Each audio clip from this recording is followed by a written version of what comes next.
யானை வந்துச்சு ஏதோ பயிர் சாப்பிட்டு போயிடுச்சுன்னு விட்டுட்டோம்.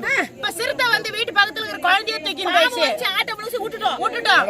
மாடு வந்து தூக்கின்னு போச்சு விட்டுட்டோம். கூட பட்டியில இருக்கிற ஆடு மாடை வந்து புடிச்சிட்டு போகுது.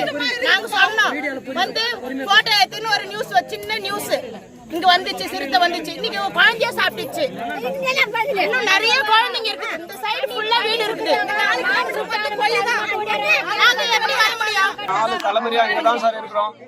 எப்பவுமே வந்து இந்த மாதிரி சிறுத்தை வந்துச்சு, யானை வந்துச்சு, பாம்பு வந்துச்சுன்ற தகவல் எங்க தாத்தா எங்க அப்பா காலத்துல இருந்து எதுவுமே தெரியாது சார் எங்களுக்கு.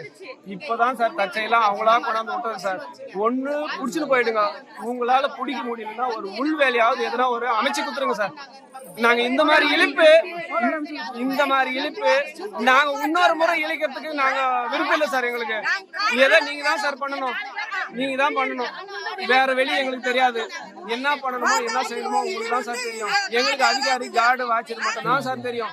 மற்றது யாருமே எங்களுக்கு தெரியாது சார். நீ போனா போலீஸ் ஸ்டேஷன் போவோம். வேற என்ன சார் பண்ண முடியும்? எப்படியோ எவ்வளோ பெரிய பெரிய அதிகாரிகள்லாம் கேறீங்க. நீங்க சார் எல்லார் வீட்லயுமே குழந்தை குட்டிங்க எல்லார் வீட்லயுமே எல்லார் குடும்பத்திலுமே இருக்குது சார். இருக்குது.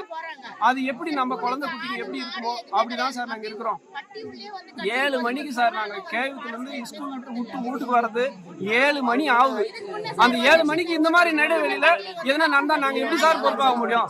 எங்களுக்கு ஒரு பஸ் வசதி கிடையாது. அப்ப நடந்தே வரும்போது குழந்தைங்களை இந்த மாதிரி தூக்கின்னு போனா எப்படி சார்? நீங்க சிறுத்தையை விட்டுட்டு இந்த மாதிரி பண்ணா எப்படி சார்? செய்திகளை உடனுக்குடனும் துல்லியமாகவும் தெரிந்து கொள்ள சப்ஸ்கிரைப் பண்ணுங்க.